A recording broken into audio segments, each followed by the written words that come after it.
자, 선을 지키면 선이 지켜줍니다. 라는 제목으로 말씀을 나누겠습니다.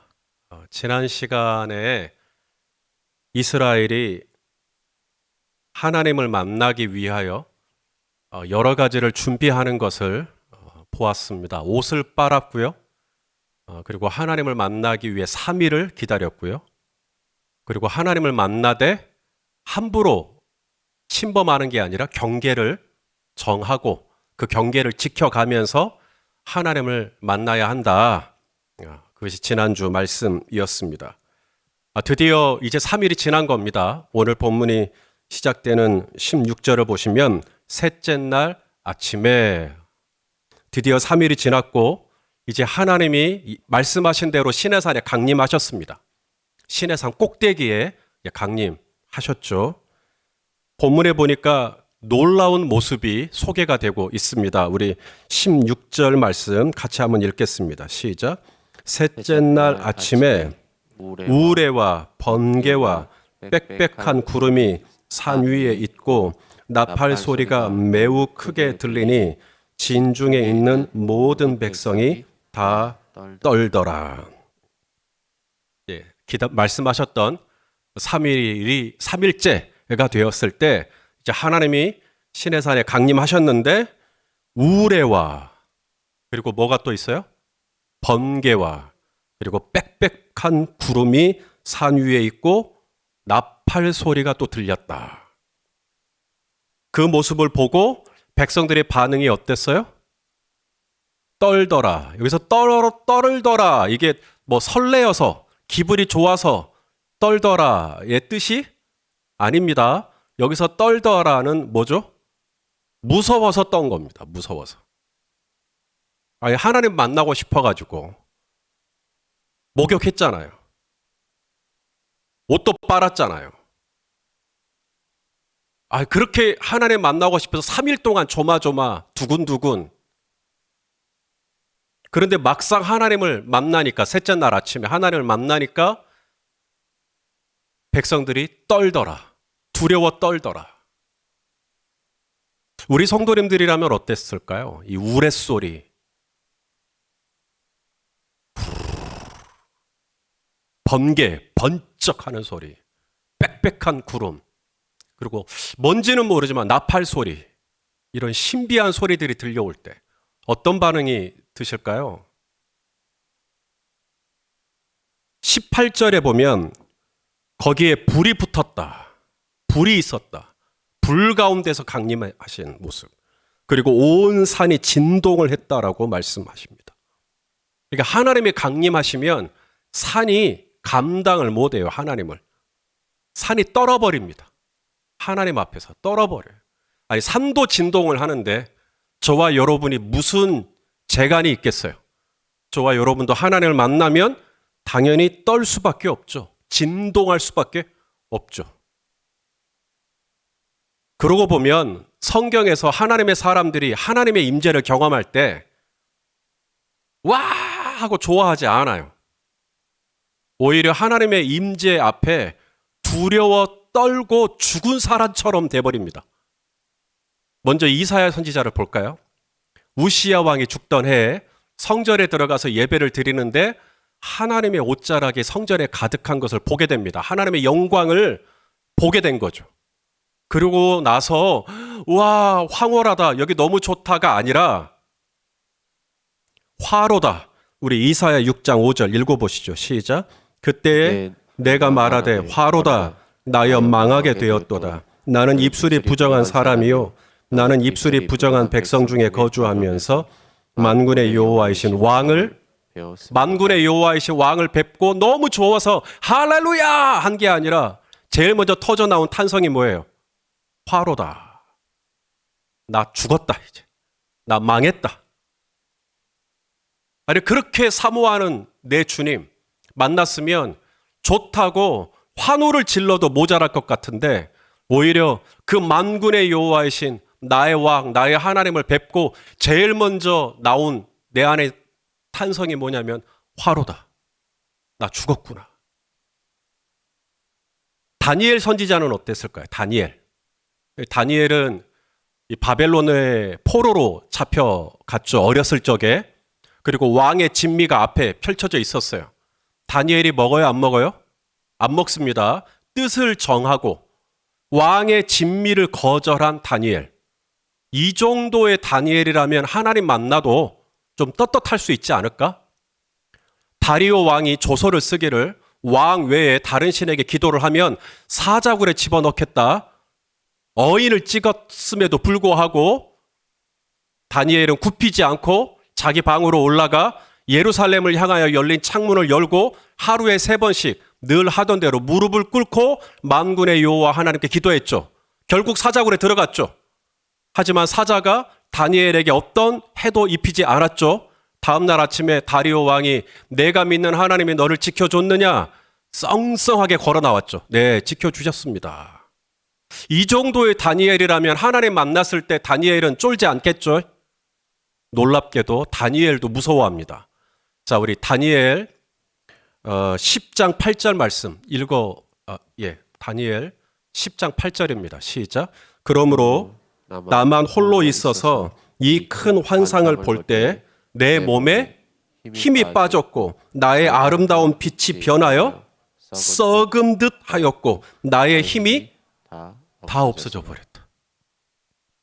다니엘조차도 만군의 여호와이신 나의 왕을 배우면 이게 막 좋다고 신나서 춤을 추는 게 아니고요. 사색이 돼버립니다. 순간 얼어버려요. 몸에 힘이 쭉 빠져버립니다.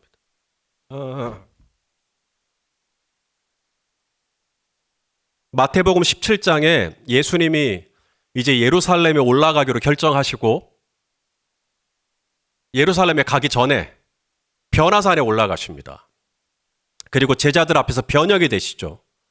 베드로와 야고보와 요한 앞에서 아주 빛난 옷을 입고 양옆에는 모세와 엘리야가 나타나고 그 모습을 보자 베드로가 너무 좋아가지고 여기에 우리 장막 짓고 천막 짓고 우리 여기서 살자고.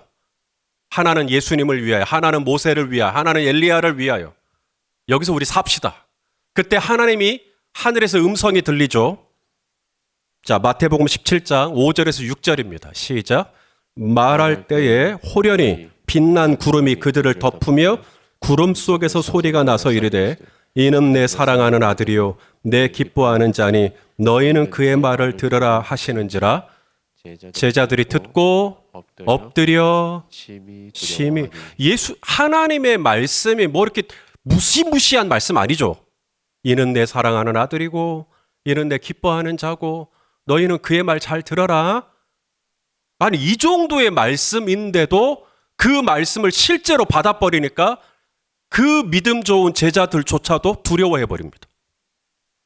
하나님의 임재를 진짜로 맛보면 엄청 두려운 마음이 우리 안에 일어나는 것 같아요.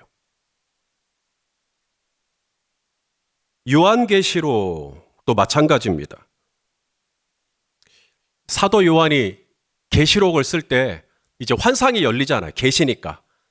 환상이 열리는데 거기서 이제 예수님을 만나는 거죠. 얼마나 우리가 사모하는 나의 주님이십니까? 그런데 요한이 그 예수님을 환상 중에 배웠고 보인 반응이 뭐냐면 시체같이 돼버립니다. 자, 우리 요한계시록 1장 17절입니다. 시작. 내가 볼 때에 그의 발 앞에 엎드려져 뭐같이? 죽은 자같이 되매 그가 예수님이 오른손을 내게 얹고 이르시되 두려워하지 말라. 나는 처음이요 마지막이니.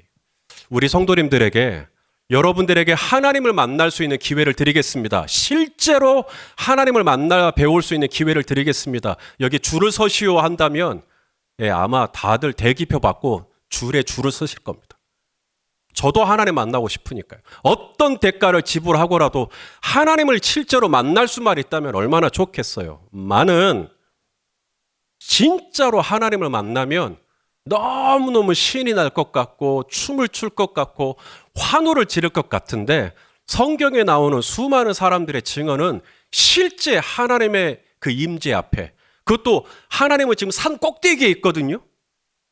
그런 하나님만 봐도 두려워요.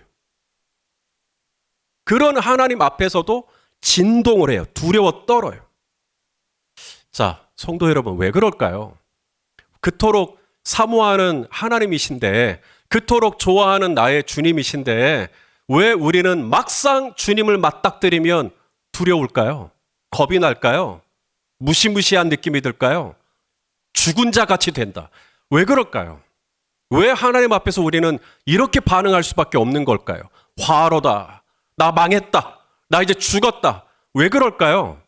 우리가 그토록 하나님을 사모하지만 막상 하나님을 실제로 뵈면 두려움에 사로잡는 까닭은 저와 여러분 안에 뭐가 있기 때문이에요? 죄. 아시네요. 죄 때문입니다. 이 죄는 우리로 하여금 하나님 앞에 떳떳하게 만들어요? 하나님 앞에 부끄럽게 만들어요? 부끄럽게 만듭니다. 그래서 아담이 죄를 짓고 아담이 어떻게 해요? 저 여기 있어요. 이게 아니라 아담이 숨고 아무 말 안 해요. 그래서 하나님이 아담을 또 불러요. 아담아. 그제서야 본인이 더 이상 숨기지 못할 줄 알고 대답을 합니다. 이렇게 대답을 하죠. 자, 창세기 3장 9절 10절입니다. 시작. 여호와 하나님이 아담을 부르시며 그에게 이르시되 내가 어디 있느냐 이르되 내가 동산에서 하나님의 소리를 듣고 벗었으므로 두려워하여 숨었나이다. 왜 두렵대요? 벗었기 때문에. 여러분, 아담이 전에는 안 벗었었나요? 전에는 안 벗었기 때문에 벗은 것을 두려워서 숨어요? 전에도 아담은 입었어요, 안 입었어요? 아무것도 안 입었어요. 창세기 2장 25절에 아담과 그의 아내 두 사람이 어땠어요? 벌거벗었어요. 그런데 문제가 되지 않았죠. 부끄러워하지 않았습니다. 그런데 새삼 창세기 3장에 와서는 벗었기 때문에 두렵다? 지금 뭐 하고 있는 거죠? 변명을 대고 있는 겁니다. 이게 죄예요. 죄는요, 하나님 앞에 저 죄지어서 숨었어요 라고 말을 안 해요. 궁색한 변명을 댑니다. 제가 지금 벗었거든요. 그래서 저 두려워요. 벗은 게 문제가 전혀 되지 않았었는데 왜 이제 와서 벗은 게 문제가 된단 말입니까? 벗은 것은 핑계예요. 벗은 것은 변명입니다. 진짜로 두려운 까닭, 하나님을 두려워하고 숨은 까닭은 벗었기 때문이 아니라 죄를 지었기 때문이죠.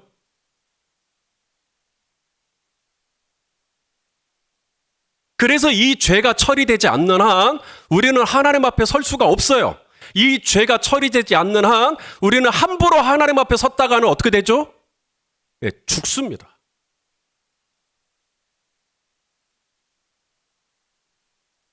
우리는 하나님의 오늘 이 3일반 예배에 이 자리에 친히 임재한다 해도 우리는 어쩌면 이 자리에 내가 있을 것인가 말 것인가 고민할 수도 있어요. 내가 정말 저 자리에 갈 것인가 말 것인가 고민할 수도 있어요. 왜냐하면 저와 여러분 안에는 다 뭐가 있기 때문에, 죄가 있기 때문에 그래요. 벗었기 때문에 내가 오늘 이 예배를 드릴 거냐 말 거냐, 내가 오늘 하나님 앞에 나갈 거냐 말 거냐가 아니라, 내가 돈이 없어서 나갈 거냐 말 거냐가 아니라, 내가 못 배워서 나갈 거냐 말 거냐가 아니라, 내가 재주가 없어서 나갈 거냐 말 거냐가 아니에요. 내가 외모가 어떻든, 내가 가지고 있는 형편이 어떻든 우리가 하나님 앞에 금방 나가지 못하는 까닭은 코로나 때문이 아닙니다. 죄 때문이에요. 그러니까 이 죄가 처리돼야 돼요. 그렇지 않고서는 하나님이 신의 살에 강림을 하시고, 아니 내가 운전하고 있는 내 차 안에 강림하시고, 내가 살고 있는 내 집에 강림하시고, 오늘 예배드리는 이 3일밤 예배에 강림하셔도 우리는 여전히 하나님이 두려운 거예요. 진동을 하는 겁니다. 벌벌 떨게 돼요. 죄 때문에.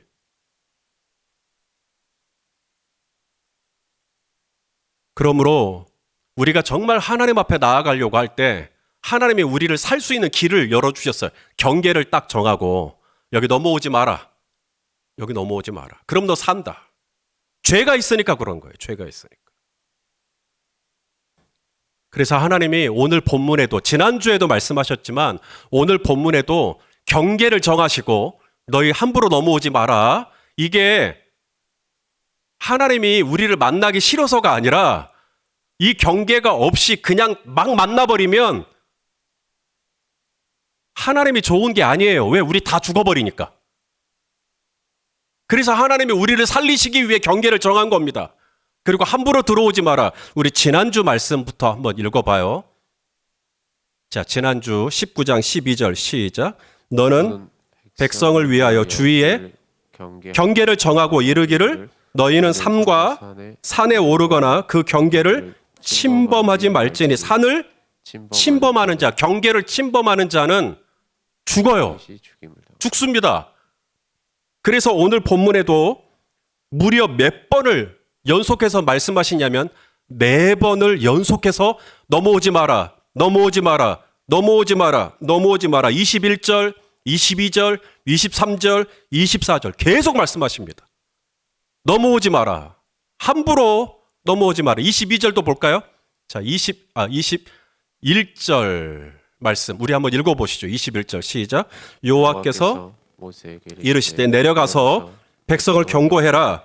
백성이 밀고 들어와 나 여호와에게로 와서 보려고 하다가 죽을까 하노라. 우리가 죽어버리면 하나님의 슬픔이죠.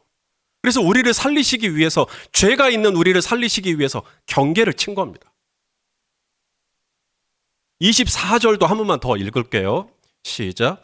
여호와께서 그에게 이르시되 모세에게 이르시되 가라. 너는 내려가서 아론과 함께 올라오고 제사장들과 백성에게는 뭐예요?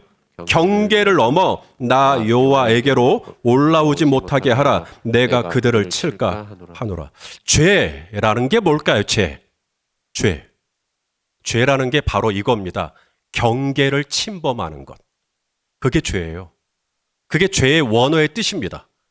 우리가 하마르티아, 아마 제법 신앙생활 하신 분들이라면 죄를 이야기할 때 하마르티아, 이건 헬라어예요. 화살을 쐈는데 화살이 표적에 딱 있어야 되거든요. 근데 표적에 있지 않고 벗어난 겁니다. 그걸 죄라 그래요. 구약에 와서 죄를 히브리어로 여러 단어가 있는데 가장 많이 쓰인 단어가 하타입니다. 하타. 이것도 마찬가지. 표적에서 벗어났다. 여러분, 표적이 뭐죠? 표적이 경계선입니다.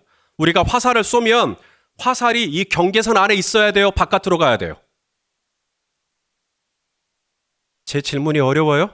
자, 화살을 쏘면 이 화살이 경계선 안에 있어야 돼요? 표적 안에 있어야 돼요? 바깥에 있어야 돼요? 안에 있어야 되거든요. 그게 의예요. 근데 이게 바깥으로 나가잖아요? 그럼 그게 뭐가 되죠? 죄가 되는 겁니다. 그게 하타예요. 하타. 하나님의 말씀하십니다. 동산에 있는 모든 실과를 너 먹고 싶은 대로 다 먹어라. 다 먹어도 좋다. 동산에 얼마나 좋은 실과들이 많았을까요? 하지만 선악을 알게 하는 나무의 열매는 먹지 마라. 이게 뭐죠? 이게 경계선입니다. 아담과 하와가 이 선을 지키나요? 넘어가나요? 침범하죠. 이 선을 어깁니다. 그게 죄예요. 그게 죄. 어쩌다가 아담과 하와가 이 경계선을 넘어가죠?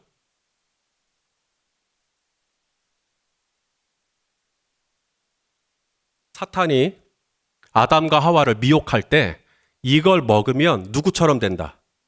하나님처럼 된다.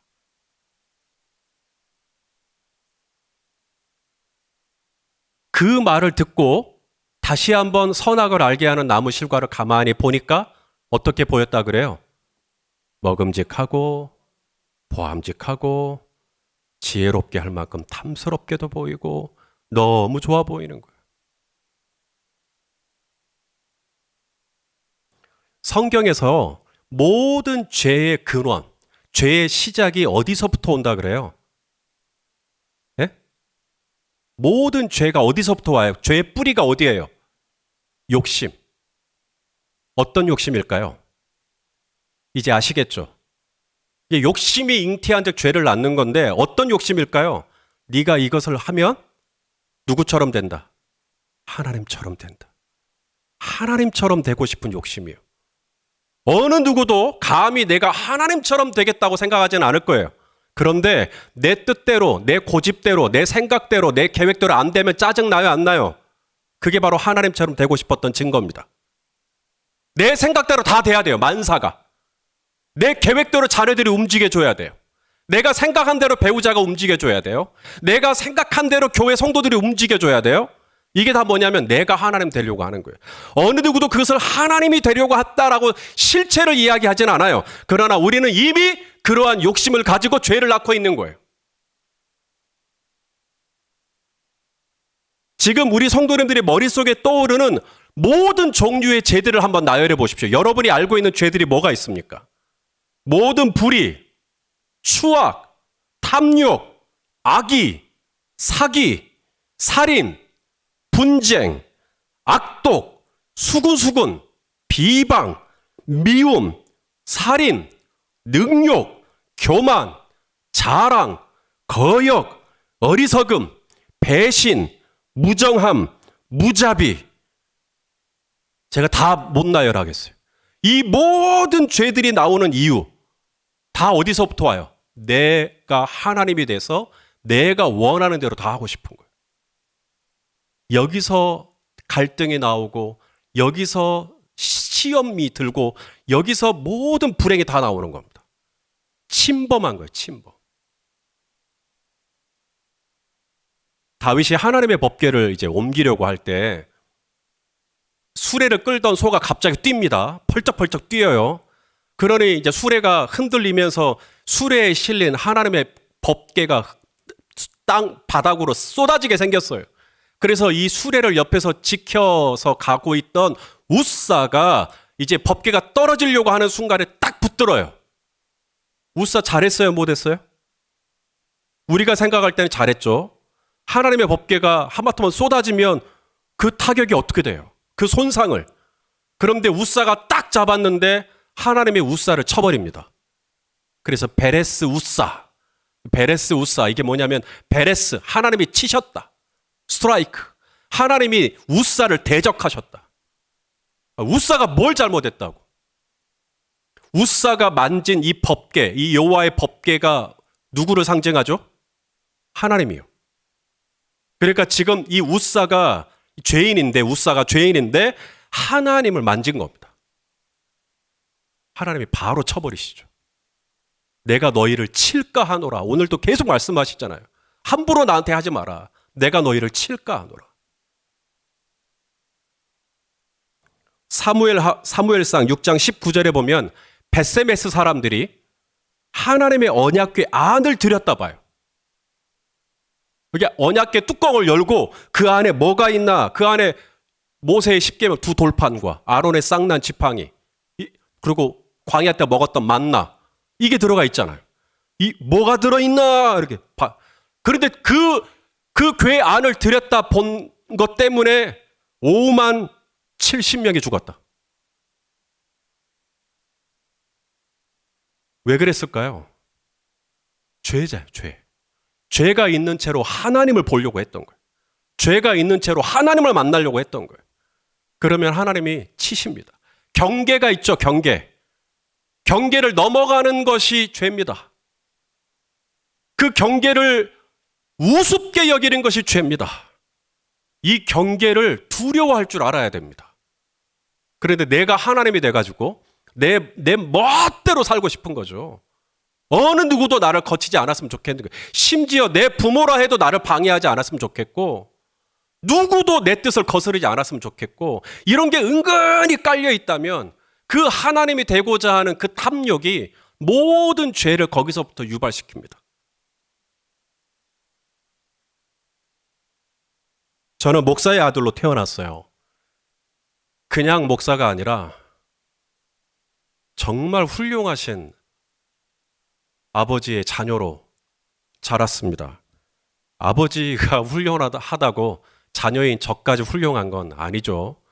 저는 교회에서 익숙하게 신앙생활을 하고 앞에서 누가 할렐루야 하면 아멘 해야 한다는 정도는 익숙하게 알면서 신앙생활을 했습니다만은 인격적으로 하나님을 만나지 못했습니다. 그러다 보니 제 생활의 경계선이 있잖아요. 제가 고등학교 3학년 때 예수님 만났는데 그 전까지 저의 경계선이 뭐였냐면 사람이었습니다. 누가 날 본다. 그러면 착한 거예요. 이제 착해지는 거예요. 누가 날 본다. 그러면 괜히 말도 이제 상냥하게 하는 겁니다. 누가 날 보냐, 누가 내 이야기를 듣냐, 거기에 사람이 있냐 없냐. 그런데 만약에 아무도 나를 아는 사람이 없거나 아무도 사람이 없거나 나 혼자 있거나 그러면 진짜 내가 드러납니다. 사람이 내 옆에 있을 때와 사람이 내 옆에 없을 때 내가 달라요. 왜냐하면 경계가 사람이기 때문에 그래요. 예수 그리스도가 인격적으로 내 안에 만나지지도 않고 내 안에 성령이 들어오지 않은 상태에서 저의 인생의 이 경계는 딱 그 정도였어요. 목사 아들로서 누가 본다 그러면 똑바로 행동하려고 애를 쓰고 누가 안 본다 그러면 흥청망청 방탕한 삶을 살았습니다. 그러던 저에게 하나님이 불쌍히 여기시고 저 같은 죄인을 만나 주셨습니다. 그것도 고등학교 3학년 때 여름에 시험 봐야 되는데 그때 저는 학력고사 수능이 그 다음에 붙어 있었고 그런데 하나님을 만나고 나니까 제 이 경계가 달라져 버렸어요. 예전에는 이 경계의 중심이 사람이었어요. 누가 보냐, 누가 안 보냐. 누가 안 본다. 그러면 이제 마음대로 사는 거죠. 그런데 제 안에 성령이 딱 들어와 버리니까 이제는 누가 안 봐도 하나님이 꼭 내 뒤에 있는 것 같아요.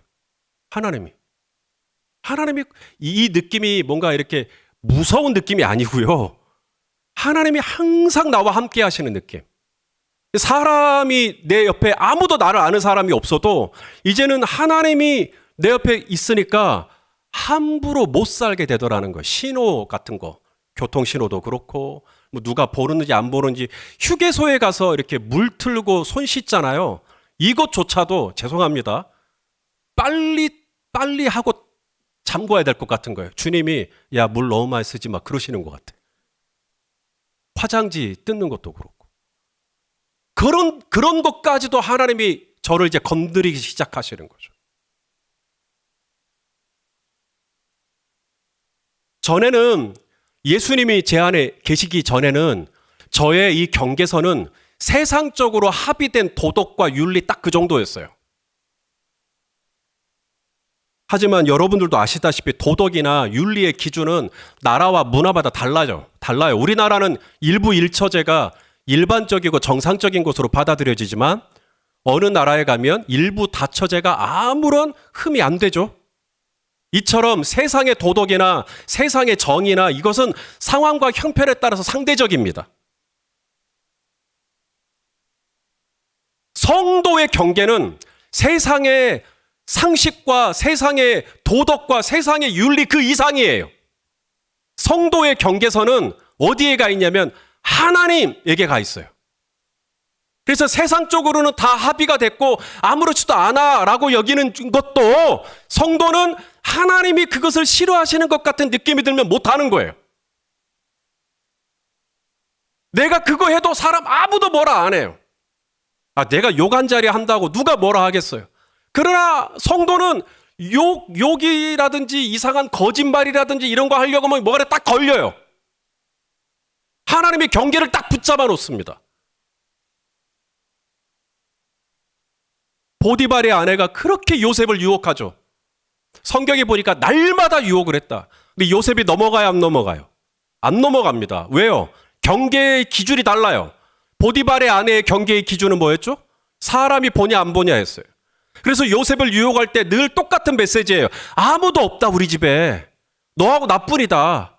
그러니까 나랑 동침하자. 하지만 요셉의 기준은 사람이 있냐 없냐가 아니었죠. 요셉의 기준은 하나님이 지금 내가 하려고 하는 이 일을 어떻게 생각하시느냐였어요. 자, 우리 창세기 39장 9절입니다. 읽어보시죠. 시작.